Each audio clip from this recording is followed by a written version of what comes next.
When I sit back and I look at how I wanted to appeal against NCAA, my waiver was granted, and then I look at people who are moving and transferring because their mom is sick and they're getting denied immediate eligibility, or someone who's having mental health struggles and is dealing with their mental health and they're being denied. Why? Hey everyone, how's it going? It's great. It's sunny. It's August. Ohio State's football schedule got released and CJ Saunders got denied his 6th year of eligibility.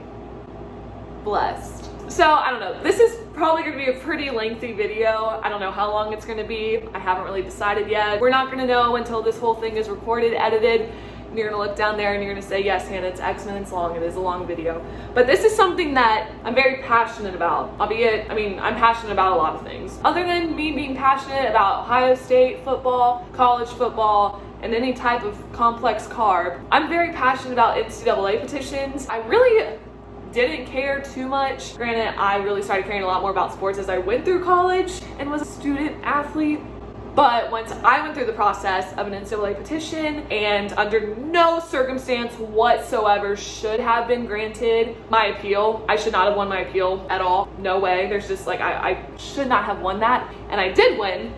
I praised the ground NCAA walked on, but ever since then, I've been very, I wouldn't want to say hyper aware of just other athletes who go through the same appeal process or submit their petitions originally. And I, every single time, am floored by the people who try and get these petitions for legitimate reasons that are so much bigger than what I appealed for. And they're getting denied.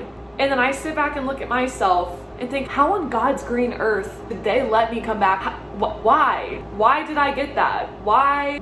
So I guess this really could be almost a two-part video. One of me explaining my appeals process and then highlighting some other people. But we're just gonna make one giant video and I'll probably lose your attention by minute 5. So I appealed for a 5th year of eligibility. I got hurt my senior year. A little backstory. I got hurt in a volleyball game. I broke my nose and my finger in the same game, maybe 10 minutes apart from each other. I was out of town on that Saturday playing, went back, had x-rays done on Sunday, and then that Monday, I remember my trainer called me, I was at home, and she said, you need to come in, we have your x-ray results. I just knew, I thought, this is not good. I knew it was not good. I looked like an avatar, and my finger was huge. Anyway, I'd gotten there, and I was in the doctor's office, and the doctor basically told me both were broken. I needed surgery on both, asked me what year I was. I told him a senior, and he said, yeah, you're not coming back. You're not gonna make it back by the end of the year. To hear that you're not gonna make it back for your season is gut-wrenching. To hear that you're not gonna make it back, your career is over, absolutely terrible. Everything just in that moment, I was like, conference championships, making it to the NCAAs, every goal you had set for yourself and your team, it's gone. And you're just sitting there like, oh my gosh.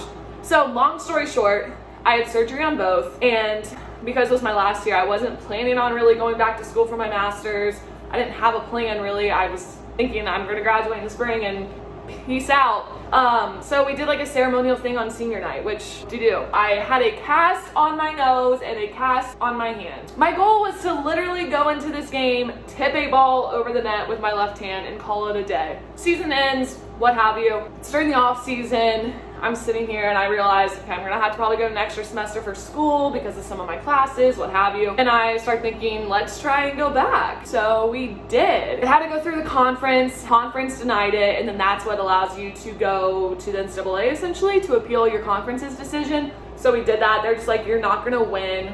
And the reason why I got denied was because to get a medical hardship or redshirt or what have you, you had to play in a certain percentage of your season in order to be eligible. So for volleyball, was it 33% or something? I'll have to do the math on it. But I got entered in my 8th game that I played in out of the 30-some that we played in. And that was the cutoff. So like that 8th game was the last game that I could play in order to have this granted to me. Because I went in on senior night for a ceremonial pity play, I was no longer eligible. So the conference denied it. That's what I appealed to the NCAA. My athletic director was like, we can try this. I'm not confident it's gonna work. Nobody expected me to win this appeal. And I think we finally submitted it, I wanna say in probably February or March. I didn't find out till a week before preseason started, but I found out that I won. And I'll never forget that moment. I was in this hallway at school, and we got a new coach during this time, but she was there, and she was there with my old assistant coach, and she said, they're gonna let you play. And it was like a scene from a movie. It's the cheesiest thing ever, but I seriously like dropped to my knees and just started crying. I was so happy. So now that I've wasted 5 minutes of your life, that's me. I basically won because of that. And what brings me to this, I just sit there and I think, little old me from Mount St. Joseph University, that rhymed first off. Second, just like a little small D3 school in Ohio, and you're granting me my petition, and there are people like Brock Hoffman, James Hudson, and even CJ Saunders, and their reasons are astronomically bigger than mine. I don't get it. I really don't get it. I think those are the two people who, this was last year when they found out that their petition had got denied, or their waiver got denied, and I just really was like, what? I mean, you're kidding, right? Brock Hoffman transferred to be closer to his mom who was sick, and he had transferred from Coastal Carolina to Virginia Tech so that he could be home with his mom, who had a non-cancerous brain tumor, applied to receive immediate eligibility, and they denied him. Why? Literally, why? Right? So the thing is that he was able to file an appeal with the NCAA for that. I'm not sure if he did. I did try researching it before this video just to see if I could find anything, but it all still talked about the 2019 waiver when that was denied. So I'm not sure. But even another person who this one really stuck out to me, James Hudson, who transferred from Michigan to the University of Cincinnati and had decided that he was struggling with his mental health. Essentially, that was his reason. He definitely deserved immediate eligibility. So it was denied. NCAA said that it was because he never was upfront and openly discussed his mental health struggles at the University of Michigan.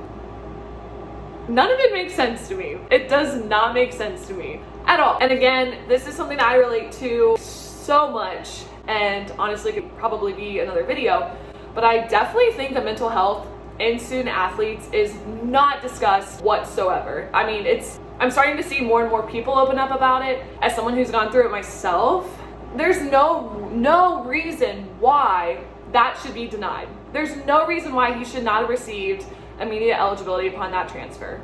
None whatsoever. Because you weren't upfront about it, you didn't talk about it when you were there. That's honestly a lame excuse if that is the case. So when I had read that last summer, I was so triggered and confused, and I like I said, I genuinely don't get it. When I sit back and I look at how I wanted to appeal against NCAA, my waiver was granted, and then I look at people who are moving and transferring because their mom is sick and they're getting denied immediate eligibility, or someone who's having mental health struggles and is dealing with their mental health and they're being denied. Why? The NCAA is so inconsistent with who they grant eligibility to, who they accept appeals from. It makes no sense to me. And then with the latest, CJ Saunders getting denied for his 6th year after being hurt last year, that literally was like what happened to me. And I didn't play for Ohio State. I played for, like I said, a little small school in Ohio. I could really go on a rant. It's just really sad, and it's so frustrating. I think it just takes away from it, because with every denial and every high profile appeal that goes not in the athlete's direction, it definitely takes away from people's overall thoughts and feelings and respect for the NCAA. I mean, it makes me question it. I praised the ground that they walked on when they accepted my waiver, and I'm so thankful to them because they did, because truly, I mean, I lived for volleyball. Like that is my passion. That was my everything. That was my world. And to be able to come back and play again truly meant the world to me. But it's so infuriating to see these people and these athletes who have what I would consider much more difficult circumstances than what I went through, and they're getting denied. I don't understand it. Okay, I'm gonna take a deep breath, because like I said, I get really worked up about this. I'm very passionate about this. This video really was meant to be about CJ Saunders specifically, more of a profile on him, but it really turned into more of an NCAA rant about how people keep getting denied.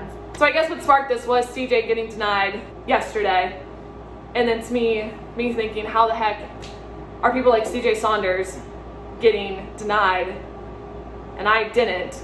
And then I thought about the NCAA and how it's the most inconsistent thing ever. This video really had nothing, again, more of me just ranting about the things that I think of.